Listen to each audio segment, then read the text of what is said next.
Have you ever felt like you're searching for a needle in a digital haystack? I mean, really digging for something specific? Well, what if you had a magnet that could find any pattern you can imagine? Turns out there's a secret code that does exactly that. It's used by security analysts, programmers, data scientists, and today we're going to learn its language. And just so you know, all the awesome concepts and examples we're about to walk through are drawn directly from the fantastic video, Introduction to Regular Expressions by Chef. Okay, let's get right into it. We've all used Control F to find a word, right? It's handy, sure, but it's also really limited. What if you're looking for a phone number, but you don't know the exact number? Or you need to find an email address buried in a massive log file? Your standard search just can't do that. And that's where we make the leap from simple searching to true pattern matching. You know, it's the difference between looking for a specific book title versus being able to find every single book written in the 19th century. One is a tool, yeah, but the other? That's a superpower. And this superpower has a name: regular expressions, or as pretty much everyone calls it, regex. A regex isn't just text, it's a special sequence of characters that literally defines a search pattern. Think of it less like a word and more like a recipe for finding data. So how do we start building these incredibly powerful patterns? Well, it all starts with two really simple ideas: matching the exact text you type and then telling the computer how many times you want to find it. The most basic regex is, well, just a literal string of text. If your pattern is CyberChef, it's going to find the word CyberChef. Simple enough. But here's the first crucial rule you have to remember. Regex is case-sensitive by default. This means our pattern CyberChef with a lowercase c will totally fail to match CyberChef with an uppercase c. That one little detail matters a lot. Okay, now let's get a little more flexible. We don't always want to match exact text. Sometimes we want to match a pattern that has a certain length or structure. And for that, we use these special symbols called quantifiers. They basically tell the regex engine how many times a character should show up. Let's meet our first two building blocks. First up is the dot. It's a special symbol called a metacharacter, and it just means match any single character. Doesn't matter if it's a letter, a number, a symbol, anything. Then you pair it with the plus sign, which means one or more times, and you get a really powerful combination.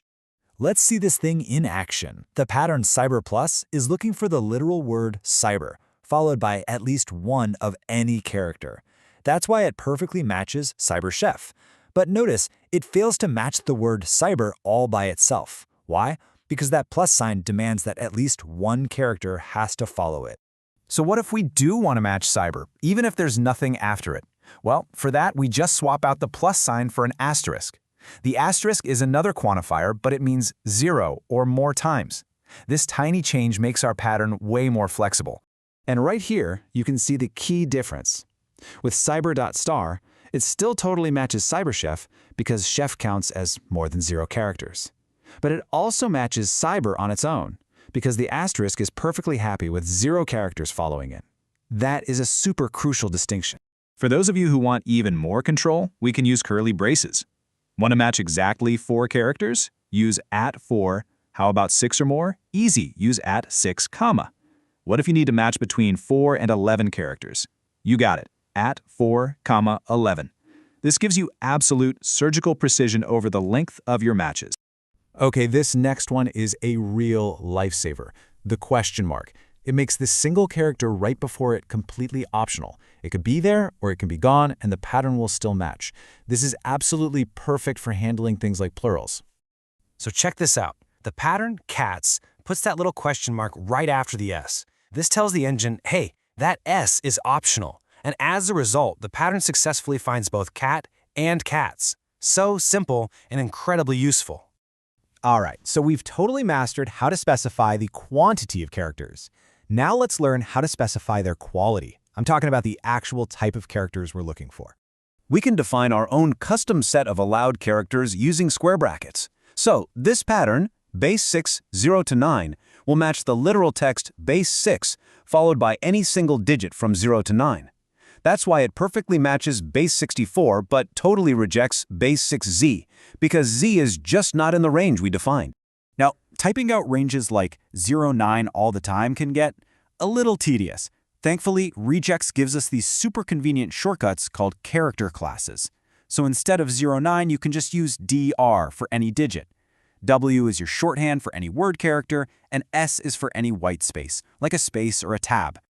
Okay, we've learned about literal characters, we've got quantifiers, and we've got character classes. These are the Lego bricks of regex. So now, let's clip them together and build something really powerful to find some complex, real-world data. Imagine we need to find base 64 encoded text in a sea of data. Step 1 is to define our alphabet, all the possible characters that can even appear in a base 64 string. Using our trusty square brackets, we can list them all out. All the lowercase letters, all the uppercase letters, all the digits, plus the plus sign, the slash, and the equal sign. So that character set is piece number 1. Now we add a quantifier. You see, base 64 strings in log files or network traffic are usually pretty long. To filter out all the noise and find only the significant chunks of data, we can specify a minimum length. Let's say we only want strings that are 30 characters or longer. We just add 30 to the end, and just like that, we've built a targeted tool to hunt for potentially important base 64 data. Ready to level up? Let's talk about one of the most advanced, but also one of the most useful concepts in regex: look-aheads and look-behinds. These let you match text based on what's next to it without actually including those neighboring characters in your final result. It's kind of mind-bending, but awesome. This technique is just incredibly powerful for pulling data out of things.